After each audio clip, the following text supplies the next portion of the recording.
जाति और धर्म। उस मालिक की कोई कौम नहीं है, उसका कोई मजहब या मुल्क नहीं है, न ही उस मालिक की कोई जाति या रंग रूप है।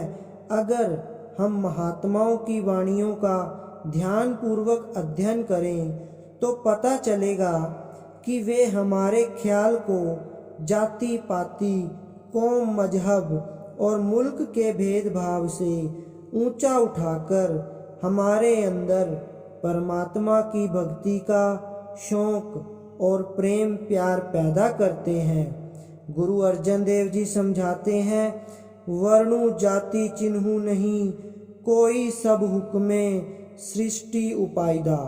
अर्थात जिस परमात्मा ने हमें हुक्म के द्वारा इस सृष्टि की रचना की है, अगर उसका कोई रंग रूप और जाति नहीं है तो हमारी आत्मा की, जो उस परमात्मा की अंश है, उस परमात्मा से ही निकली है और वापस जाकर उसमें ही समाना चाहती है, तो उसकी कोई कैसे जाति हो सकती है। जब समुंदर की कोई जाति नहीं है तो उसकी एक बूंद की क्या जाति हो सकती है।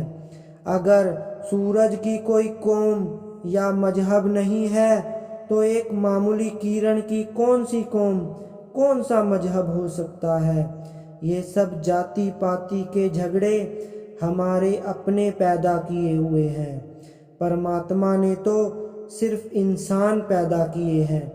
हम अपने आप को जाति पाति, कौम, मजहब और मुल्कों के छोटे छोटे दायरों में बांट रहे हैं और एक दूसरे के भेदभाव में फंसे हुए हैं। गुरु अमरदास जी समझाते हैं, जिथे लेखा मंगिए तिथे देह जाति ना जाए। अर्थात जिस जगह हमारे कर्मों का हिसाब किताब होगा, उस जगह न तो कोई हमारी जाति पाति के बारे में पूछेगा और न हमारा शरीर ही वहाँ पहुँच सकेगा। किसी का शरीर अग्नि के स्पुर्द हो जाता है, किसी का मिट्टी के अंदर ही दबा रह जाता है। जाति पाति या कौमों मजहबों का संबंध इस शरीर के साथ ही रह जाता है। अंत में किसी की जाति पाति जल जाती है और किसी की मिट्टी में ही दबी रह जाती है। कबीर साहब फरमाते हैं, जाति पाति पूछे ना कोई, हरि कहे भजे सो हरि का होई। किसी को भी आपकी जाति पाति नहीं पूछनी है। जो परमात्मा की भक्ति करता है वह परमात्मा का रूप हो जाता है। जहाँ हमारे कर्मों का हिसाब किताब होगा, वहाँ कोई यह सवाल नहीं पूछने वाला है कि तुम हिंदू थे या ईसाई, हिंदुस्तान से आए हो या अमेरिका से आए हो या अफ्रीका से आए हो। उस जगह तो हमारी भक्ति भाव, इश्क और प्रेम की ही कदर होती है। इसी तरह साई बुल्ले शाह जो जाति के सैयद थे, मुसलमानों में एक बेधड़क महात्मा हुए हैं, अपने कलाम में स्पष्ट करते हैं, अमला उत्ते होन नबेड़े खड़ी रहनगियाँ जाता। जो अपने अमलों या कर्मों पर ध्यान देते हैं वे ही परमात्मा को मंजूर है। जो जाति पाति के अहंकार में फंसे हैं उनकी उस दरगाह में कोई कदर नहीं है। तुलसी साहिब भी अपनी बाणी में यही समझाते हैं, नीच नीच सब तर गए संत चरण लोलीन, जाति ही के अभिमान से डूबे बहुत कुलीन। जो अपने आप को नीचा समझता है, जिसके अंदर नम्रता और दीनता है, जो संतों के चरणों से प्यार रखता है, उनके उपदेश पर चलता है, वह इस भवसागर से पार हो जाता है। जिनको जाति पाति का अभिमान है वे इस भवसागर में ही गोते खाते रहते हैं। कौमों की कौमें, मजहबों के मजहब इस जाति पाति के अभिमान में डूबे जा रहे हैं। फिर फरमाते हैं, बड़े बढ़ाई पाए कर रोम रोम अहंकार, सतगुरु के परचे बिना चारों वर्ण चमार। यानी बड़े लोग बढ़ाई पाकर रोम रोम में अहंकार से भर जाते हैं। सतगुरु से मिले बिना, उनके प्यार के बिना चारों वर्ण ही नीच है। पलटू साहब भी हमें यही समझाते हैं, पलटू ऊंची जात को जनी कोई करे अहंकार, साहिब के दरबार में केवल भक्ति और प्यार। मालिक की दरगाह में केवल भक्ति और प्यार की ही कदर है। भक्ति और प्यार ही हमें वापस ले जाकर उस मालिक से मिलाएगा।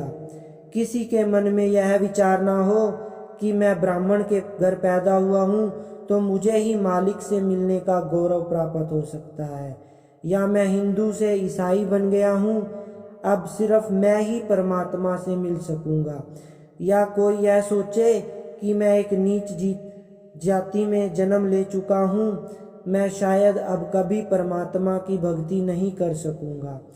गुरु अमरदास जी ने तो इस जाति पाति का यहाँ तक खंडन किया है, बिनु नावे सब नीच जाति है, बिष्टा का कीड़ा होए। अर्थात जो मालिक के नाम की कमाई नहीं करता, उससे ज़्यादा नीच जाति वाला और कौन हो सकता है, क्योंकि मौत के बाद उसे विष्टा का कीड़ा तक बनना पड़ेगा, यानी नीच और अधम योनियों में जाना पड़ेगा। गुरु अर्जन देव जी फरमाते हैं, जिसु नामु हृदय सोई वड राजा, जिसु नामु हृदय तिसु पूरे काजा, जिसु नामु हृदय सो जीवन मुक्ता, जिसु नामु हृदय तिसु सब ही जुगता, जिसु नामु हृदय सो सबते ऊंचा, नाम बिना भ्रमी जोनी मुचा। गुरु अमरदास जी फरमाते हैं, सबदी रतिया सोगणी सचै, सबदी सिगारी, नानक होरी पति साहिया कुड़िया, नामी रते पाती साहा।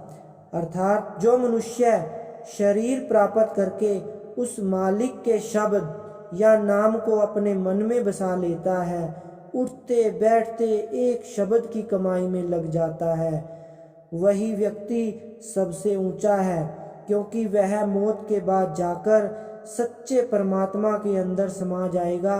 इसलिए जो मालिक की जाति, कौम, मजहब और मुल्क है, वही हमारी आत्मा की जाति, कौम, मजहब और मुल्क है। इसलिए हर एक महात्मा हमारे ख्याल को पक्षपात या भेदभाव के इन छोटे छोटे दायरों से ऊपर ले जाने की कोशिश करते हैं और हमारे अंदर उस परमात्मा के प्यार और सच्चे नाम की कमाई का शौक़ पैदा करते हैं। तो हमें अपने गुरु के हुक्म को मानना चाहिए और उनके उपदेश को पूरा करना चाहिए।